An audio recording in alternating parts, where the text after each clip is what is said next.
We are back with the 6-5 weekly podcast. We are hitting episode 202.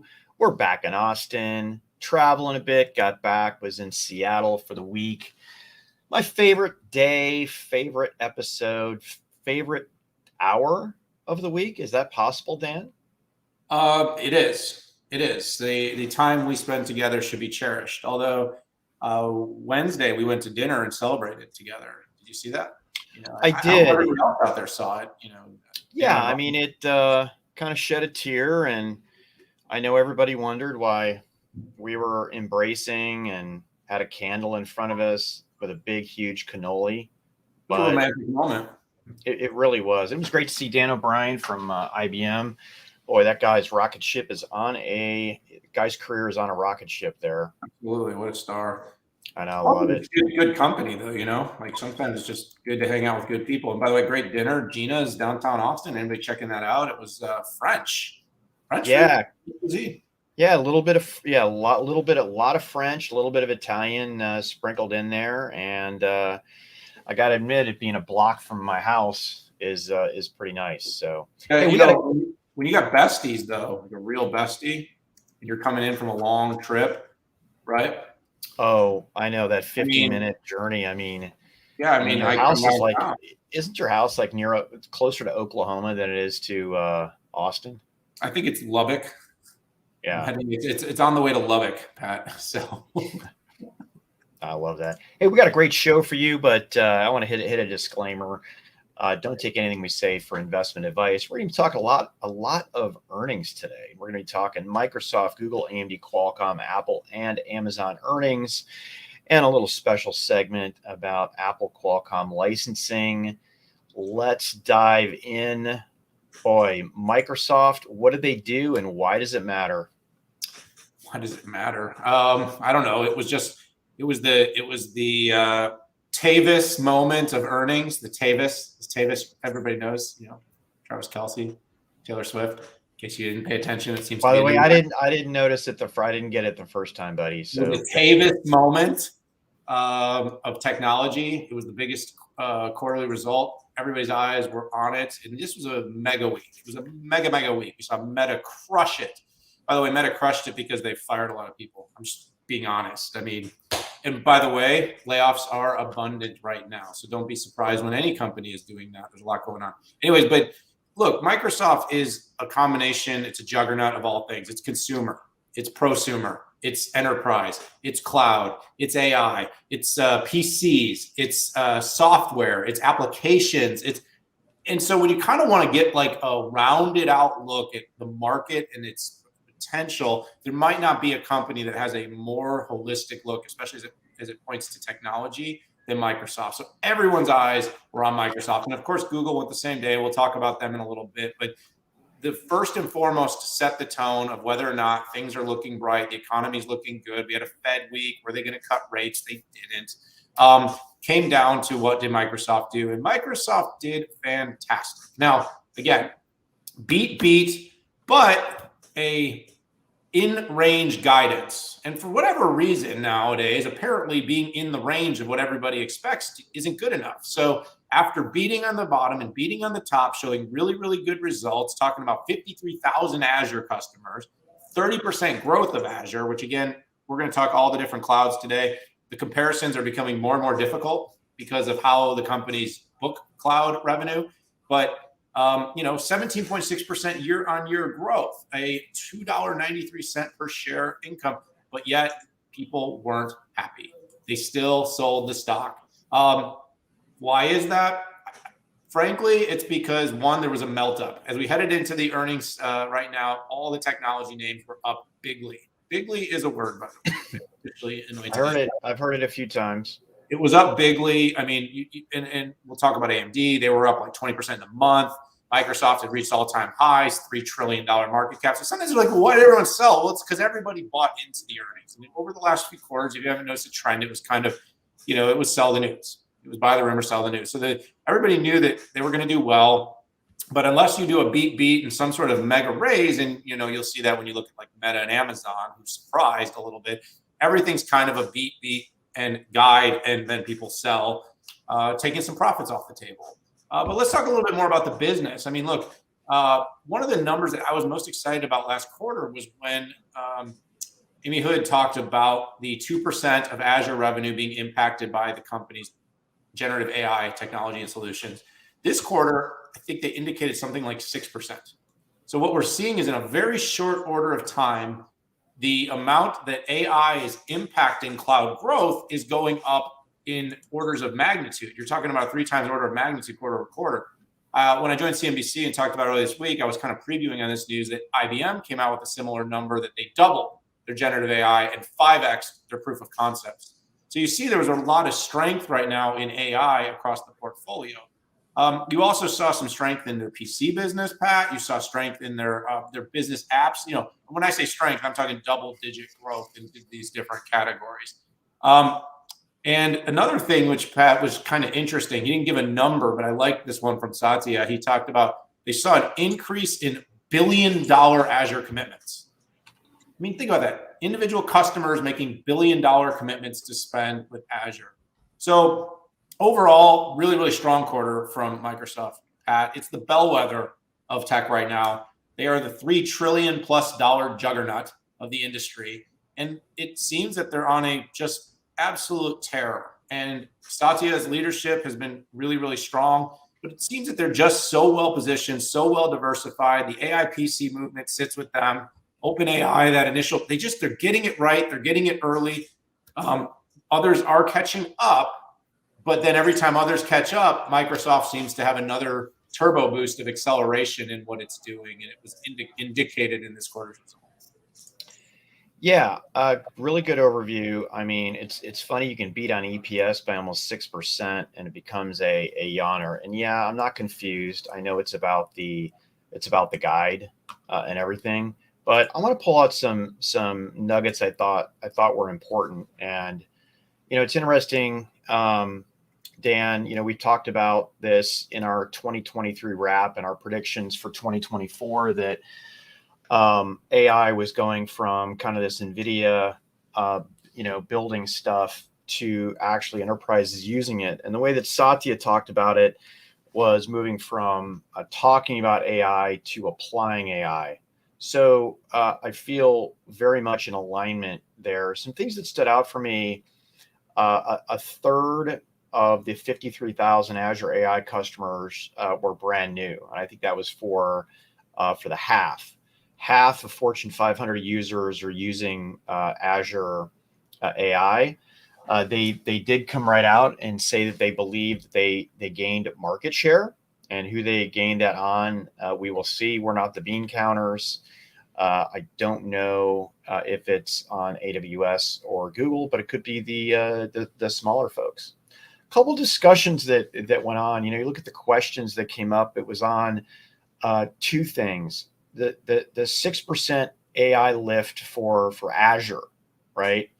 Like, how could that possibly be a bad thing? But they just couldn't quite understand that. And I'm trying to wonder, and it's always dangerous to think like Wall Street, but do they think that demand could go away over time, or that OpenAI, magically does something different? Because the in the Azure number is OpenAI, right? It's basically an IaaS and a PaaS customer. So I think it's positive. And the other thing, something about CapEx, like CapEx was going up, and they said it was a material increase to scale AI. To me, that's a bad thing if you can at least be margin neutral or improve your margins. Well, they came right out and said our gross margins are improving with AI, gross margins, and OpInc AI leverage, right? And if you look at those two things, I think that's huge. So if you're adding CapEx, but you can get a big OpInc leverage lift, and by the way, that's code for productivity increases. What do most people at Microsoft do all day?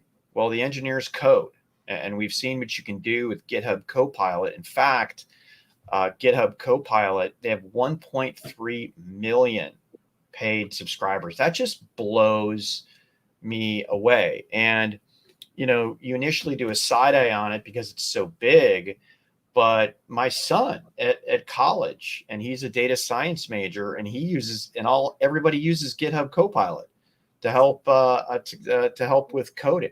So pretty darn exciting there. We always talk about too, the best AI, you have to have the best data. And boom, Cosmo DB transactions up 42%, Fabric data up 46%.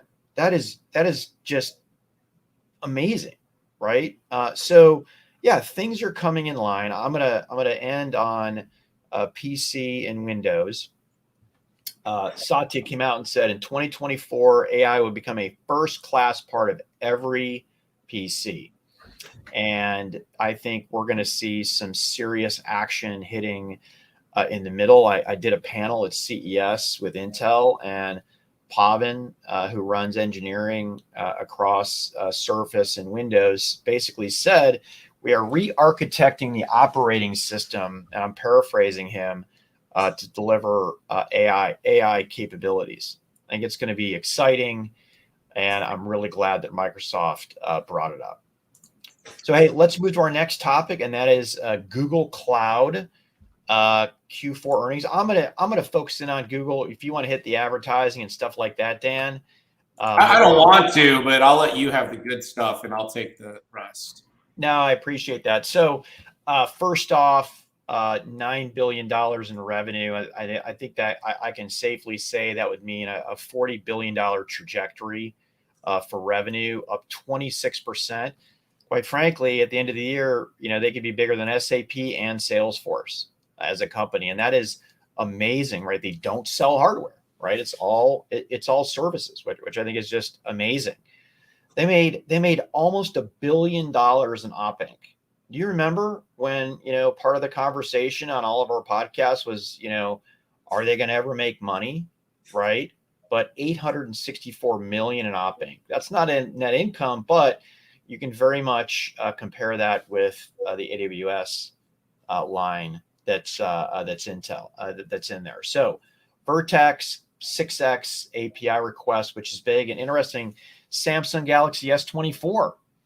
They brought in as examples, and it's funny. I'd always thought that as B2C, but it's B2B. It's Google Cloud, and a lot of our analysis on the new S24 and Galaxy AI were the services that they were leveraging from Google Cloud, and I just thought that was fascinating. So they reiterated, hey, 75% are generative AI unicorns. That's been a talking point for the last 3 quarters.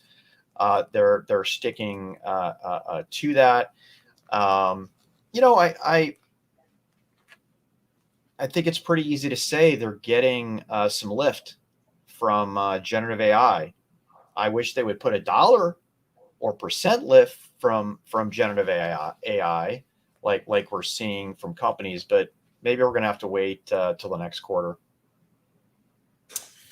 And there you have it, straightforward, Pat. But yeah, I mean, look, they're running on towards a $40 billion a year business. So it's significant, it's consequential, it's interesting, Pat. I do think, and I said this earlier in my Microsoft remarks, how the accounting for cloud revenue is becoming so disaggregated in terms of each company's approach that the comparison of who's 1, who's 2, who's 3 is going to get harder and harder as time goes on.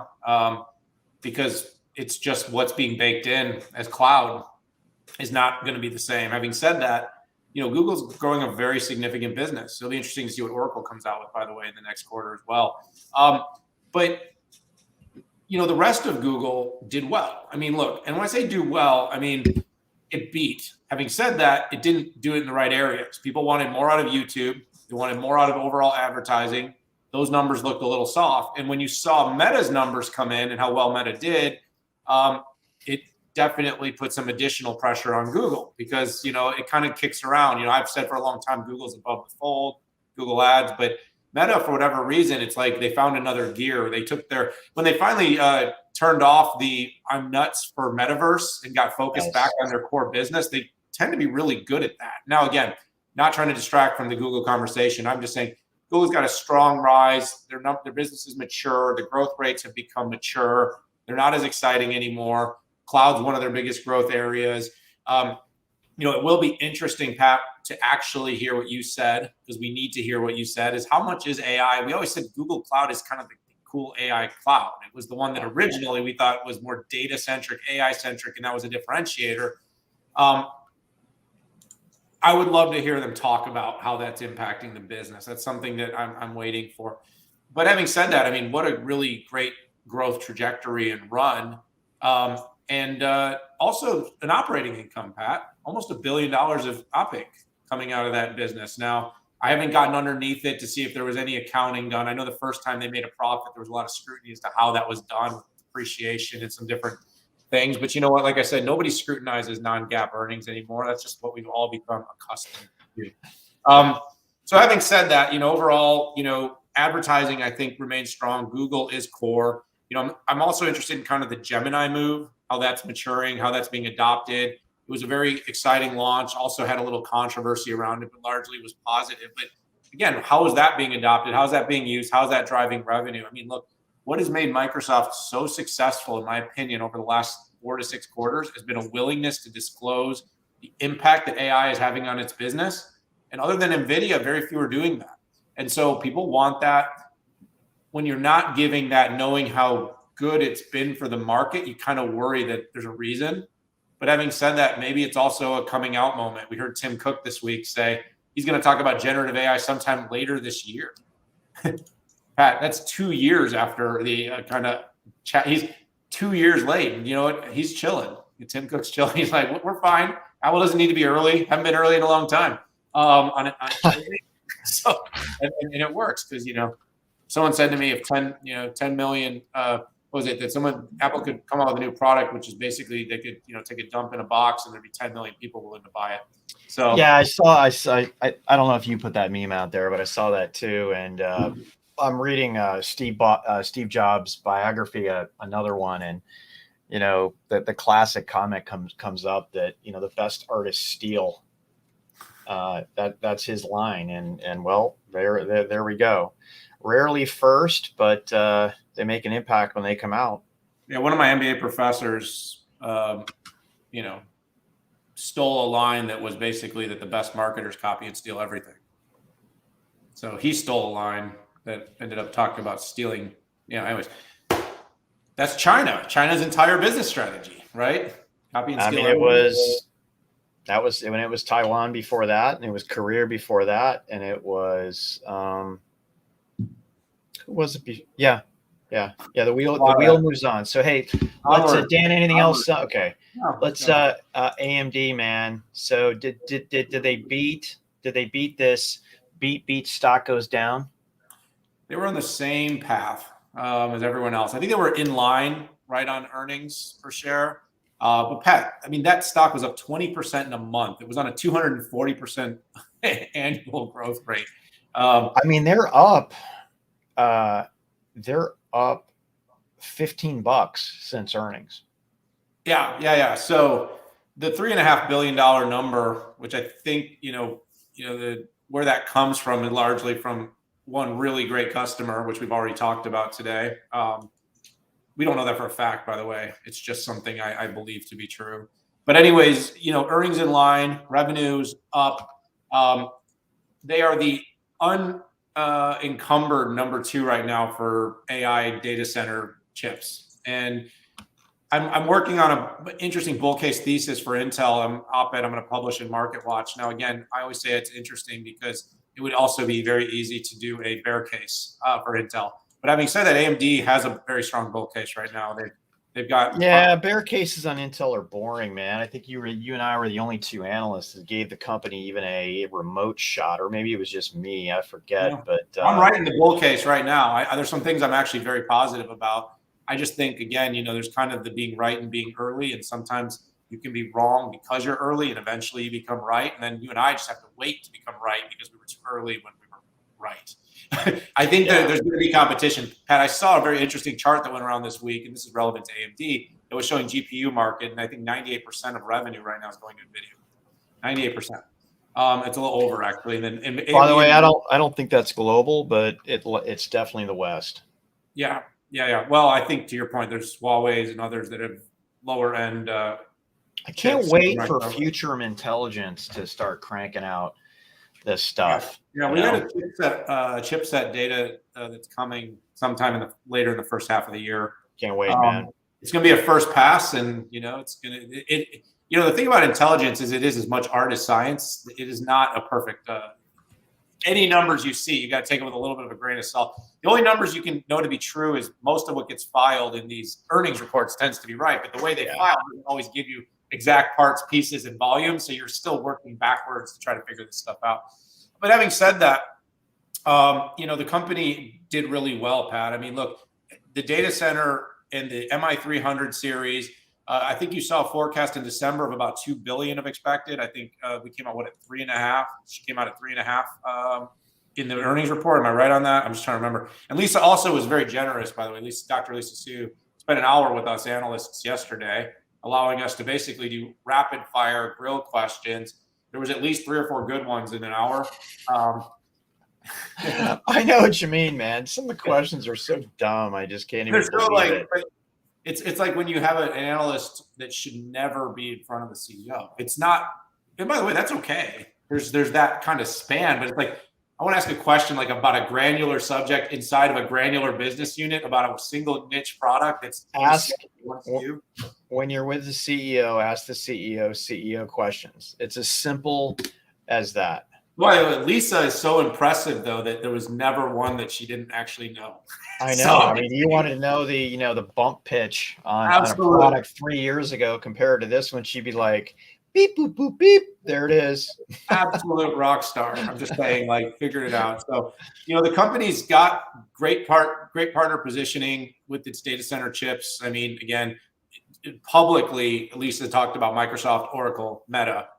Some great ones. And of course, we know that there's some density there as to where it's going.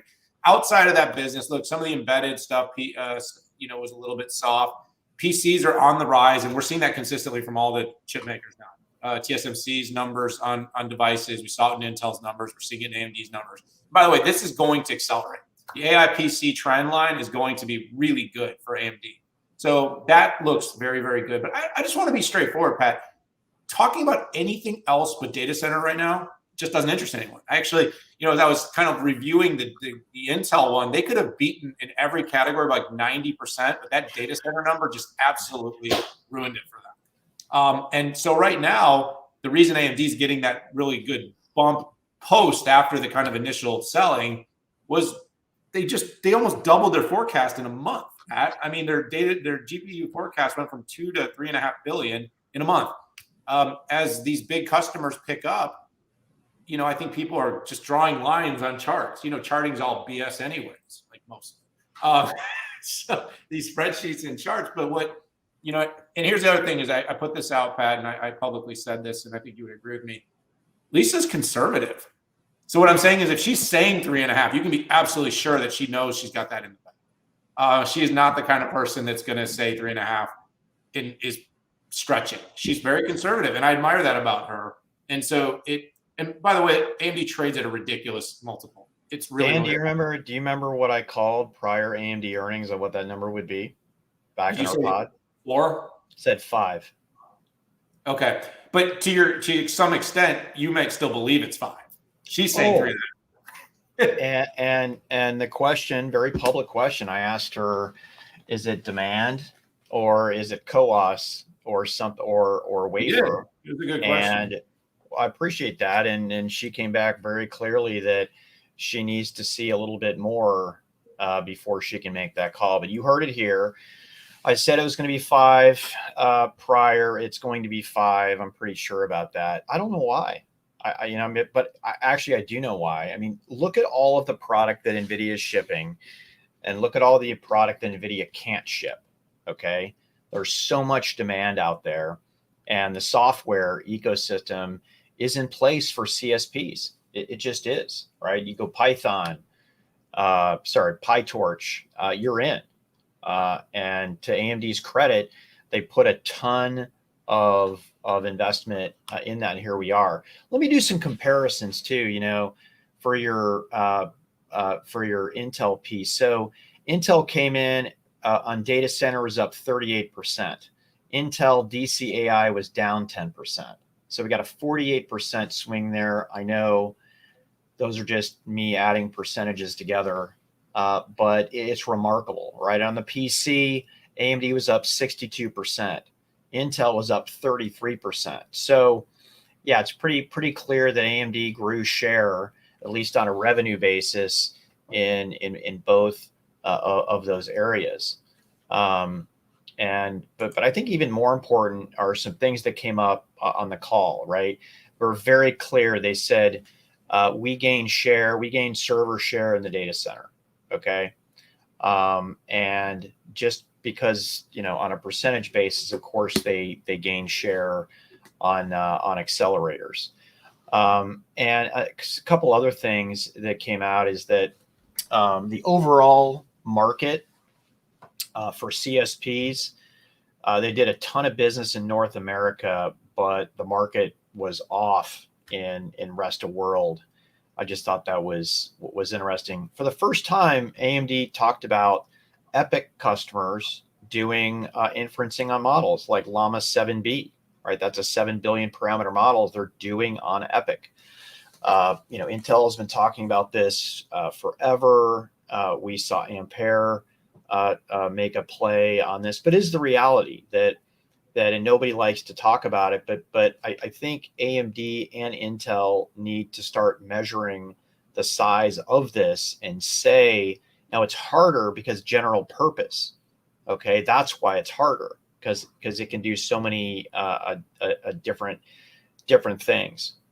Probably the final thing is on market share on the guide. They did say that they expect to gain market share in Q1. So Q1 year over year, double-digit increase, and will gain share. That's pretty hefty to make a share call in the beginning of month 2 there. So AMD, good earnings. AMD was the only company that had decent earnings with, by the way, the guide was off and their stock is up if you look across everybody that we're talking about today. Well, today's a bit of an up day, and I think the Apple, Amazon, Meta numbers kind of got everybody back on the ship. Excited again. Yeah, we're so fickle. We're so fickle. Well, not us. I think we're smart. Well, not smarter than Wall Street. We just look at different things. We don't trade any of this stuff. Exactly. For the record, I make no directed trades on any company that I have an engagement with. So, boom, there we go. Important.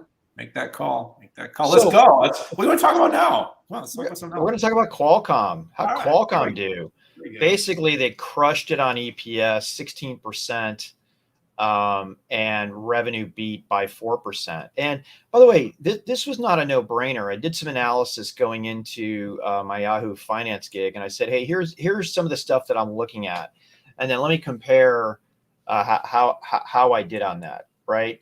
The one thing I was a little uncertain of is that the market was up about 8% in the fourth quarter calendar. Apple gained share, Samsung lost share.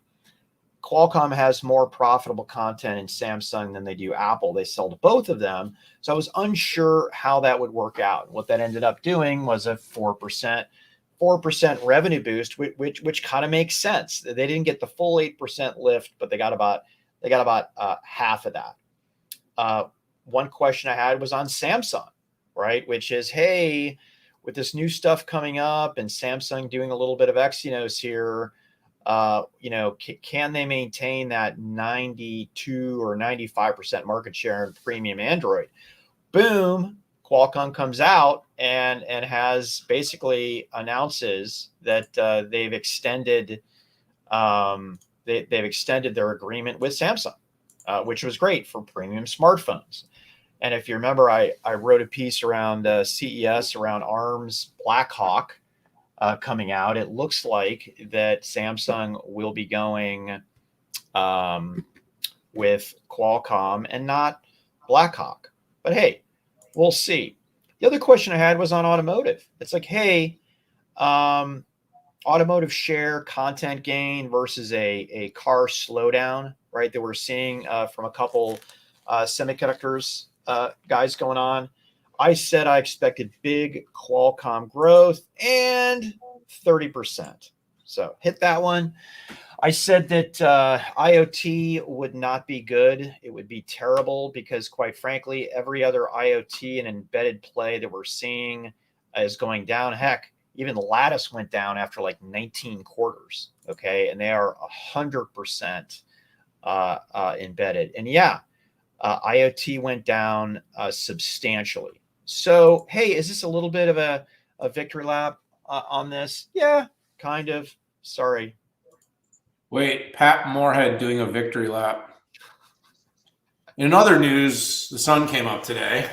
Oh, buddy. I mean, you gotta hit it when you hit it. I don't hit all of them, but I'm feeling pretty good about me calling. Yeah. And by the way, if you want to look at 5 minutes of video glory, check out my interview on Yahoo Finance. On my CNBC. Oh, sorry, what? Were you on CNBC for Qualcomm? No, I was on CNBC about the whole tech industry. I generally get asked to opinion about the entire market. It's called Opine. Opinionate. No, Opine. I know. I just messed up. Now I'm having a hard time because I have an ego and I'm an analyst admitting that I even said the wrong word. It's going to take me a while to get around to this. Should I talk about Qualcomm now, or can I talk more about CNBC? Just start with a victory lap, and if it comes to Qualcomm, I just want to point out in June of 2022, when the market bottomed out, and I said Nvidia and Microsoft were the ultimate buys. That was really, really right. Like really right. We should drop a link to that in the show notes if anyone's actually reading them before they post them. There's a moment where I said drop a link. But no, Pat, your interview was actually really good. And by the way, the best part about it was you only had about a minute to process what you looked at. And those are always the funnest interviews. That's my specialty, by the way. They actually are. Is that quick kind of instant visceral reaction. I expected good from Qualcomm. If you listened to the last quarter, you knew there was a turning point. Bottoms had been communicated, and most of the device makers, if you looked at TSMC's results, you can actually make some pretty good prognostications about other companies, depending on different processes that they talk about, different volumes and different ramps. Qualcomm is, of course, tied closely to there's to Samsung, to Apple, to all the other major. And basically what we knew was the inventory burn-off had happened. There had been an indication of that, which meant orders were going to start to flow. So the expectations were somewhat in line, but really good, meaning it was good execution against a better market condition. Handsets, are really stable. Still waiting for some AI revenue. I want to understand the AI revenue. I think Qualcomm's working on a lot of interesting things, and I can't really speak to all of them. But what I can say is I do think they're going to find new ways to monetize AI. Pat, the automotive business is super exciting. And by the way, they are completely counter-cyclical to that business because automotive is not strong right now, but they're strong in automotive. This is the ultimate win, chest-thumping moment for Cristiano and Nicole DeGaulle. For Cristiano and Nicole, they knocked it out of the park. That $30 billion automotive pipeline that they've developed. What you're now starting to see is the designs are becoming production, and production is revenue. And you're seeing this ramp is really easy to predict that it will continue as more designs come out. And if this is the softer part of the car market, wait till volumes start to ramp on some of these cars, both domestically and globally. That's super exciting, Pat. And I was actually forecasting that out in about 5 to 6 quarters. That could become $1 billion a quarter run rate revenue for the company. So automotive, great win. Pat, I'm going to tell you one more thing. I don't think they spent a lot of time on it, but Qualcomm has a really interesting new business with the AI PC. They got a super performant. Can't wait for Signal 65 to start taking a look at some of this stuff. Super performant NPU with some really exciting designs, and they are entering the market, and they're not coming in soft. They're coming in guns blazing. So I'm very excited to kind of see how that translates. I'm like chewing words today, I swear. How that translates to revenue in the second half of the year, because there's a consistent understanding amongst this industry that second half is when we really start to see this. That's a great way to end. And it was interesting that of that entire 5-minute Yahoo Finance interview, the headline in the written document was, analyst basically says Qualcomm has a sizable AI advantage, and boom, and Yahoo Finance was very interested in that AI AI PC market.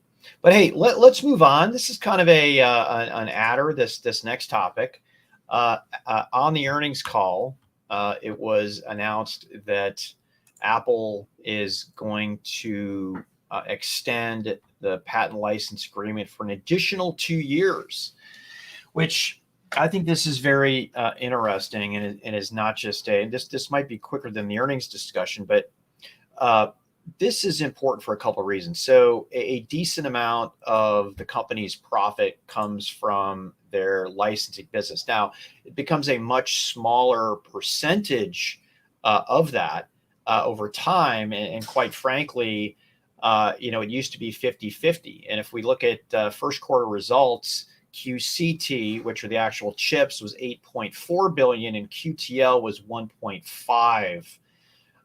Now, where the QTL, the licensing business, kicks in is that it has a EBT margin of 74%, which is a lot better than the 30% margin for QCT, and it's it's a higher margin business. Everybody's licensing business is that, but this is important. If you recall, and Dan, you and I wrote and talked about this multiple interviews.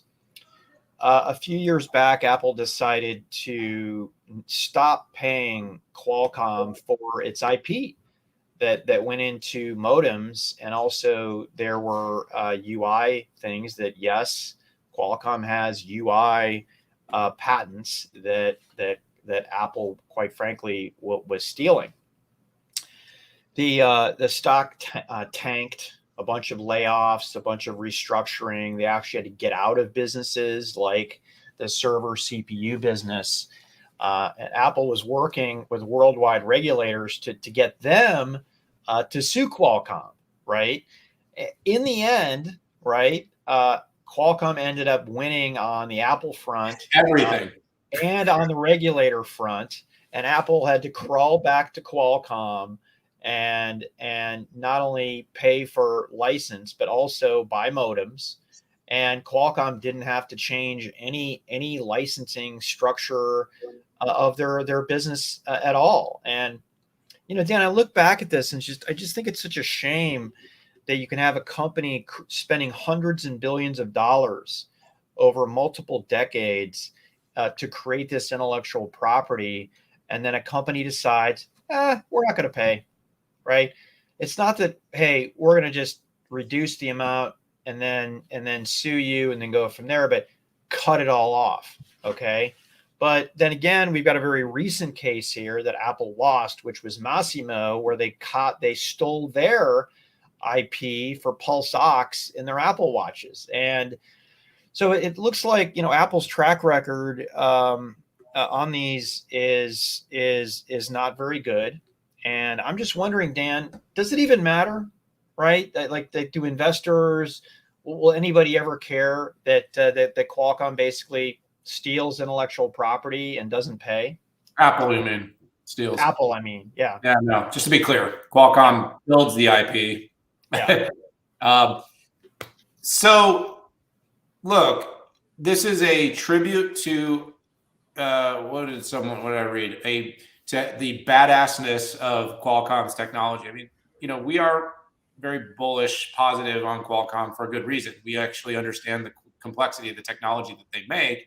And if there hasn't been a better validation than the fact that Apple, whether it's been Infineon from Intel and the purchase, whether it's been the legal and lawsuits that they've tried to pursue, or the fact that despite absolutely holding a gun to Qualcomm's head, that it has had to crawl back and pay not only for chipset agreement, the modem agreement, but also for patent agreement, because it simply cannot build this iPhone product without help from Qualcomm, direct and indirect, through the portfolio and through the direct access to the modems.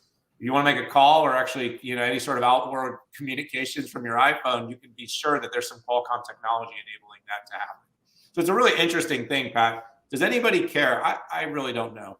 I mean, look, Tiger Woods proved to be maybe not the best guy on the planet, but people still love watching him hit the golf ball. I feel like Apple's like, everyone knows that they're kind of a bully and mean, but they still like their stuff. And by the way, Tiger wasn't a bully; he had his own thing. But my point is, like, people seem to quickly come around, even after they get really angry and triggered by something. They seem to come back around like, but oh, it's my phone. Like, I mean, Pat, they apparently, implement or use slave labor of some type to build their phones, right? Isn't there some speculation to that, the Uyghurs and everything? And am I allowed to talk about that on the podcast, or is this going to get blocked now? No. I think it's very appropriate. Heck, I had even forgotten about So what I'm saying is, like, are you mad they stole IP from another big corporation? Like, people don't even care that they potentially use slaves to build these things. Like, it's like the Daniel Tosh joke. I don't care to just keep slapping my iPhones together. I don't So we need more stuff. I mean, we need our stuff. So I don't know. Like, it seems like we're kind of ethics and convenience come together. But when it's convenient, we care about ethics. But when it's like I need an iPhone, I don't care. I mean, Dan, it's very related to. I have an iPhone, so I'm certainly hypocritical. No, I mean, and AirPods are the best, and their watch are the best. So I think their iPhone, I think their phones are middling, and the only reason I have an iPhone, I have a Samsung phone too, is because of the green bubble, baby. My family aren't they going to have to undo that though? Like, they're going to have to start letting like RCS. What is it like? Well, there's RCS that doesn't solve the whole green bubble, but it gets really, really close to solving that. Yeah, I think they should. So I don't know. Do ethics matter? I don't know. I mean, it's amazing what comes out of Apple's mouth, and then the way that they act are so completely different. It amazes me. Oh, well, I am amazed too. So what are we done, or do we have more? Nope. Take us home, Dan. You're leading us on Amazon here. God, we've really crossed some lines on this pod today. All right. So last one, Amazon. So fourth quarter, and by the way, absolute banger. Great stuff. Beat by what, 20+% on the earnings line. By the way, I still can't get used to calling it LSEG versus Refinitiv. It took me like a year to get Refinitiv right. Yeah. So they beat on earnings. They beat on revenue. It's funny when it's like 170 billion versus 166. You're like, oh, they only beat by $4 billion. Like, remember how much a billion is, by the way? It's a lot. And Pat, they were in line on web services, and they had a really good beat on advertising. I think the company, showed the expected growth. It was, it was holiday season in it. They did mention some of their results. Another company that made some substantial cuts, 27,000 workers cut. But on the more positive side, strong revenue growth, and saw AWS grow and back in double digits. There is a theme here, Pat, by the way, now that we've done Amazon, Google, Microsoft. Cloud is accelerating again. Cloud's accelerating again across every company. Now, this is where I say, like, it's interesting because they got their fourth quarter revenue to $24.2 billion, which, if you can quickly math it, Pat, that's almost $100 billion a year run rate for AWS. So, you're talking a really, really big number. But there is a question mark, because if Google Cloud's growing 26 and Microsoft's growing 30, is their market share being ceded? I mean, the logical answer is yes. The logical answer to that question is yes. But the problem is the construct of the cloud numbers is still confusing, because if AWS doesn't have the app side of the business. So there's some question mark. And I'd love to get your take on that too while we talk. It is down on a year-over-year growth. So when I say cloud overall is accelerating, AWS is double-digit growth, and they're growing by a lot. When you see 12-13% to 24 billion, you're talking about billions of growth on a year-over-year basis. The other two, though, are actually annually growing year-over-year as well. So there's some market share questions that are going to need to be addressed.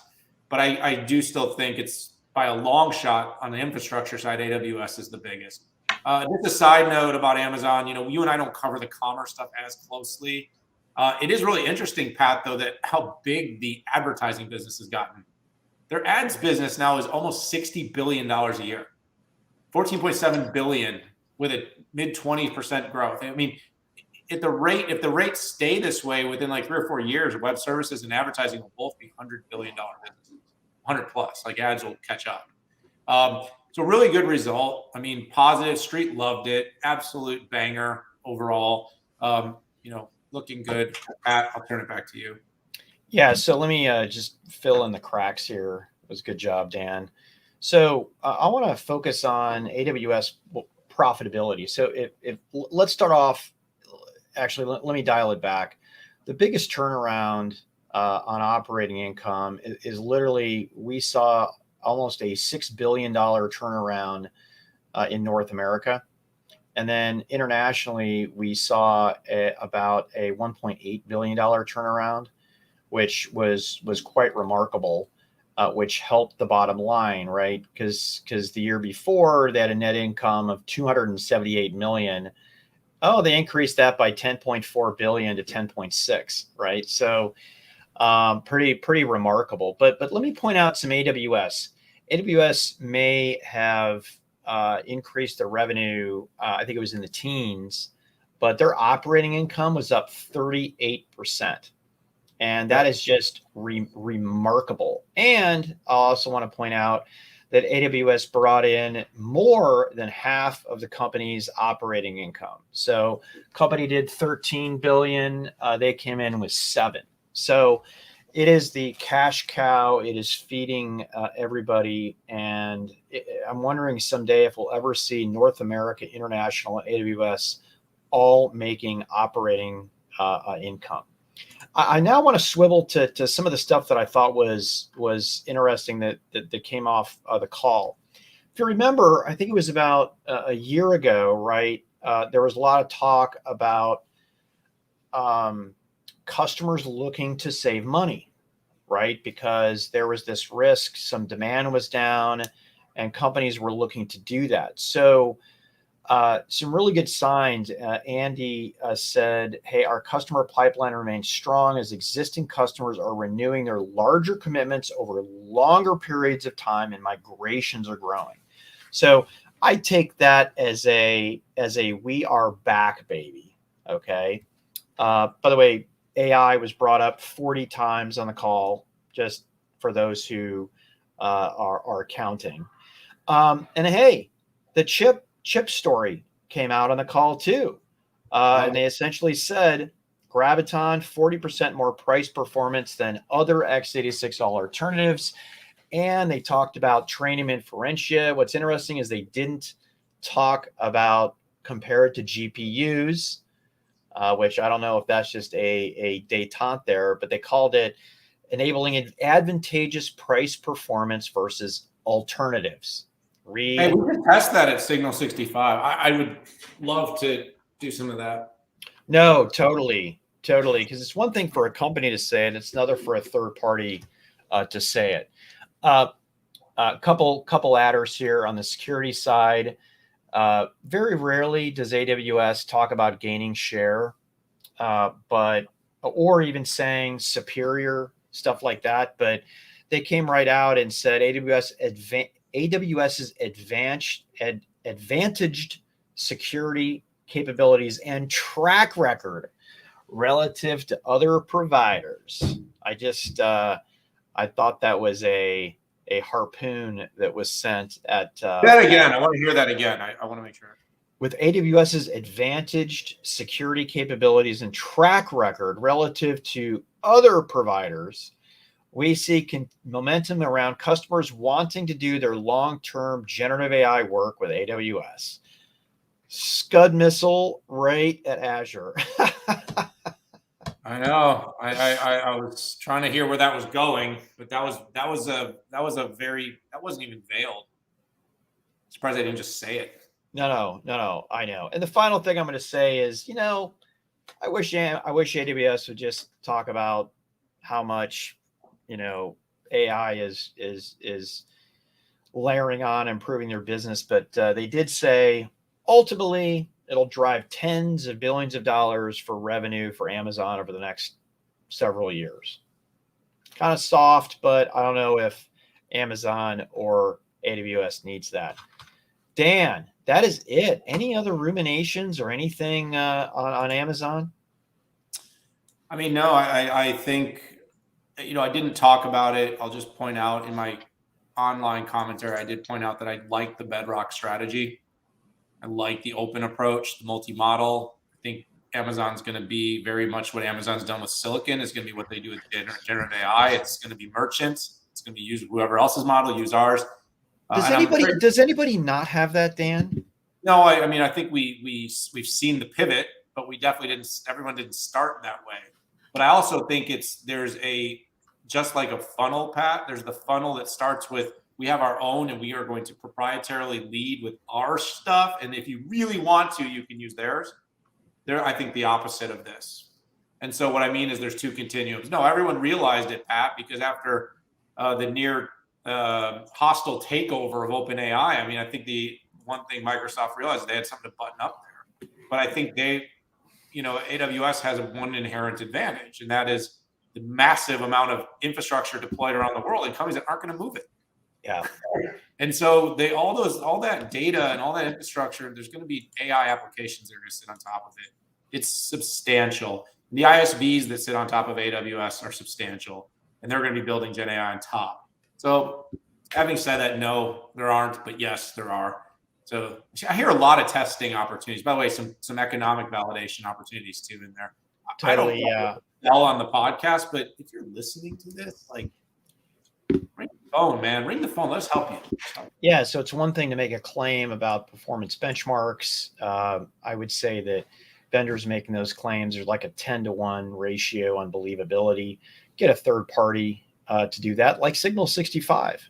And then when it comes to translating the superior performance or power into total cost of ownership or total economic value, you should also consider doing a third party study, which I think, Dan, you might offer that. We do. What's it called? The economic validation.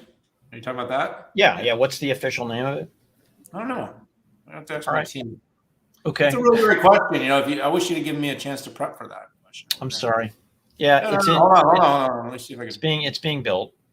Let me see if I can find it now because I think I shared it. Didn't I share it with you? You did.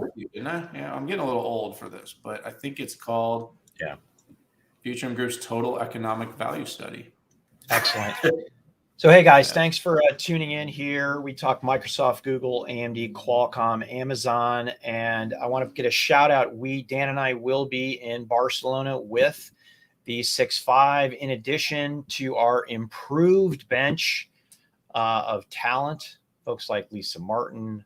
We've got Dave, we've got Keith Townsend, we've got all the Moor Insights and Strategy and Futurum Group analysts to choose from. Look us up. We got some new exciting ones coming in too. Coming in hot, baby. More news to come, but I for now I'm going to just have to make everybody sit at the edge of your chair and wait for announcements to follow. Hit that subscribe button if you liked what you heard. Give all complaints to Dan, all compliments to me, and I'll do the victory lap. If you do send those to me, I will get you out there to my 41,000 very tuned in subscribers on X. Thank you. Take care.